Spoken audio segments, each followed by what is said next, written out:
Assalamualaikum warahmatullahi wabarakatuh. Sidang Jumat Masjid Qasrul Ubudiyah yang insyaallah dimuliakan, diridhoi dan diberkahi Allah.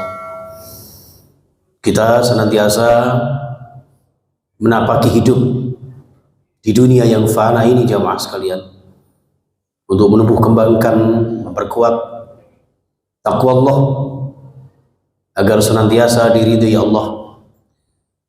Dan takwa ini jamaah sekalian berbagai macam cara, sarana prasarana dalam untayan indahnya Allah menegaskan, ya ayyuhalladzina amanu taqullaha wabtaghu ilaihi wasilah. Jadi takwa Allah itu untuk taqarrub ilallah melalui sarana, wasilah, mediator dengan berbagai macam ibadah yang dibentangkan oleh Rasulullah sallallahu alaihi wasallam. Termasuk dalam hal ini jamaah sekalian bulan Sya'ban, termasuk Syahrul Mubarak yang oleh Rasulullah disampaikan yaghfulunan nas, banyak manusia yang melupakannya karena terjepit antara Rajab dan Ramadan. Padahal di Sya'ban ini jamaah sekalian banyak fadilah, banyak keistimewaan, terutama nisfu Sya'ban yang insyaallah besok malam, di mana nisfu Sya'ban ini jamaah sekalian, di mana Allah menerima rekapitulasi amal-amal manusia yang dilaporkan oleh Raqib dan Atid secara tahunan jamaah. Rasulullah mengatakan, ana uhibbu ayyurfa amali wa ana shaim. Saya lebih suka ketika amal saya dilaporkan sebagai komisi pencatat amal, dilaporkan ke hadirat Allah Subhanahu wa taala, saya dalam keadaan berpuasa. Sehingga puasa nisfu Sya'ban ini mufakat ulama disunnahkan. Samping itu jamaah sekalian, nisfu Sya'ban juga kalau jenengan awal mula dianjurkan menggemakan sholawat yang ditegaskan Allah di surah Al-Ahzab ayat 56 yang secara viral panjenengan sudah hafal, innallaha wa malaikatahu yusholluna 'alan nabi. Di mana perintah ini jamaah sekalian, anjuran ini tidak sekedar anjuran tapi juga dicontohkan oleh Allah dan para malaikat. Jarang-jarang Allah memberikan perintah anjuran yang secara spesifik disebutkan langsung betapa Allah dan malaikatnya memberikan keteladanan terlebih dahulu. Innallaha, sesungguhnya Allah, wa malaikatahu, dan malaikat Allah, yusholluna 'alan nabi. Allah, malaikat saja bersolawat, maka wajar kalau kemudian kula jenengan diperintahkan, ya ayyuhalladzina amanu shollu 'alaihi wa sallimu taslima. Satu-satunya anjuran yang Allah juga melaksanakan, malaikat juga menunaikan, maka kita pun diperintahkan.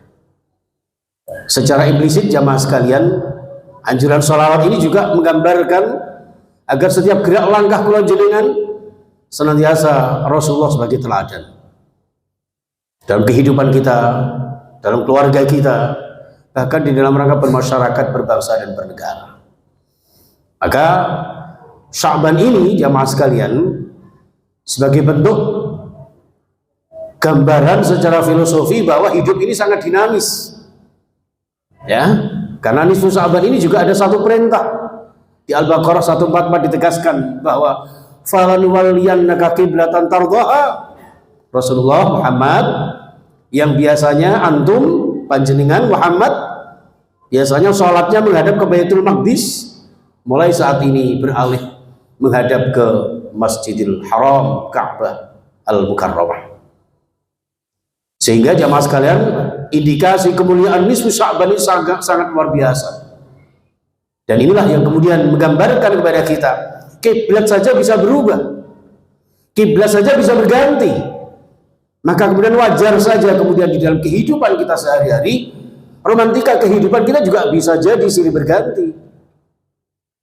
Maka ketika kita menghadapi termasuk pesta demokrasi, kalau toh kemudian tidak sesuai dengan harapan kita atau mungkin tidak pas dengan pilihan kita, itulah dinamika sebuah kehidupan bermasyarakat, berbangsa dan bernegara. Tapi tidak kemudian merusak persatuan dan kesatuan kita yang dibingkai NKRI harga mati. Inilah jamaah sekalian rahimakumullah. Maka Sya'ban ini secara lughawi, secara etimologi jamaah, di dalam kitab Durratun Nasihin disebutkan tasya'aba fihi khairun kasir. Jadikan Sya'ban ini momen yang sangat penting jamaah sekalian untuk menyebarkan, ya, memperluas kebaikan-kebaikan kita terhadap masyarakat di sekitar kita.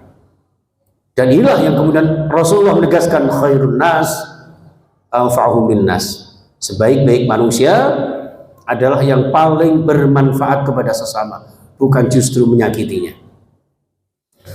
Jamaah sekalian rahimakumullah, maka ada amaliah-amaliah yang luar biasa nisfu Sya'ban ini jamaah sekalian. Yang nisfu Sya'ban ini kemudian menjadikan momen untuk memotivasi, memompa semangat kita untuk siap-siap menuju Ramadan yang nanti akan kita galakkan, akan kita berjuang di gelanggang peperangan terhadap nafsu kita di bulan Ramadan yang mulia dan dilipat gandakan pahala oleh Allah Subhanahu wa taala. Maka jamaah sekalian rahimakumullah, diperbanyak malam nisfu Sya'ban sebagaimana hadis Rasulullah menyebutkan bahwa Allah menurunkan rahmah. Ada 100 rahmat yang diturunkan, mi'ata juz'in, ya, ada 100 dimensi, 100 unsur rahmat Allah yang diturunkan malam nisfu Sya'ban, di mana satu rahmat ini disebarluaskan oleh Allah selama 1 tahun, dan 99 disimpan nanti panjenengan raih di surga Allah Subhanahu wa taala. Untuk itu jamaah sekalian rahimakumullah, kita masih di bulan Sya'ban, diberikan umur panjang, manfaatkan sebaik-baiknya agar doa yang diajarkan kepada Rasulullah sejak bulan Rajab yang lalu, barik lana fi Rajab wa Sya'ban wa ballighna Ramadan, agar kita diberkahi Allah mulai dari bulan Rajab yang lalu sampai Sya'ban ini, dan tentu kita berharap panjang umur, sehat walafiat sampai di bulan suci Ramadan yang pahala ibadahnya berlipat. Amin amin ya rabbal alamin. Yang terpenting lagi jamaah sekalian rahimakumullah, terlepas dari segala macam keistimewaan, bahkan ada yang menyebutkan Sya'ban adalah syahrul maghfirah, ya, bulan yang Allah mengampuni. Dalam satu hadis disebutkan tidak ada seorang hamba pun yang mohon ampun di malam nisfu Sya'ban pasti akan diampuni Allah. Tidak ada seorang hamba pun yang minta yas'aluni fastajabu lahu, yang minta kepadaku pasti akan aku kabulkan. Sebuah kepastian dijaminkan Allah jamaah sekalian. Illa syirka atau illal musyrik wa mudminu khamrin, kecuali orang yang tidak mendapatkan ijabah doa itu adalah orang yang syirik dan membiasakan minuman keras, narkoba dan sebagainya. Untuk itu jamaah sekalian rahimakumullah, tidak ada salahnya mari kita saat ini memperbaiki diri, introspeksi diri, muhasabah diri, yang dalam bahasa Jawa sering dikenal dengan tradisi megengan, siap al-imsak, megeng, menahan diri kita. Dengan ubur ampinya apem adalah afun, kita bertaubat kepada Allah Subhanahu wa taala, mohon maaf kepada Allah Subhanahu wa taala. Di samping juga perbanyak silaturahmi kita, pererat persaudaraan kita, meskipun barangkali beda pilihan kita. Inilah jamaah sekalian rahimakumullah yang nanti akan menjadi indikasi dimudahkan ketika panjenengan masuk gerbang Ramadan yang insya Allah diberkahi Allah Subhanahu wa taala. Dan siap-siap mulai sekarang kita isti'dadul maliyah, siapkan harta benda kita nanti untuk sedekah di bulan Ramadan yang mulia. Isti'dadun nafsiyah, persiapkan diri kita, sehat rohani jasmani kita agar nanti ibadah semaksimal mungkin di bulan puasa. Ada isti'dadul qalbiyah, persiapan rohaniah kita, mental spiritual kita agar siap untuk Ramadan nanti kita bersungguh-sungguh untuk taqarrub ilallah. Insyaallah Allah akan senantiasa menjadikan panjenengan semua lepas dari Ramadan nanti benar-benar termasuk minal aidin wal faizin, orang yang kembali fitrah, yang suci, bagaikan bayi yang baru dilahirkan sang ibu tercinta nanti. Untuk itu jamaah sekalian, hanya kepada Allah kita mohon agar diberikan panjang umur, sehat walafiat keluarga, dicukupi rezeki kita, diberkahi rumah tangga kita, dan barokah dunia sampai akhirat kita. Amin ya rabbal alamin. A'udzu billahi minasyaitonir rajim. Bismillahirrahmanirrahim. Wal 'ashri innal insana lafi khusrin illal ladzina amanu wa 'amilus solihati wa tawashaw bil haqqi wa tawashaw bis sabr. Barakallahu li wa lakum fil Qur'anil 'azim wa nafa'ani wa iyyakum minal ayati wa dzikril hakim wa taqabbal minni wa minkum tilawatahu innahu as-sami'ul 'alim.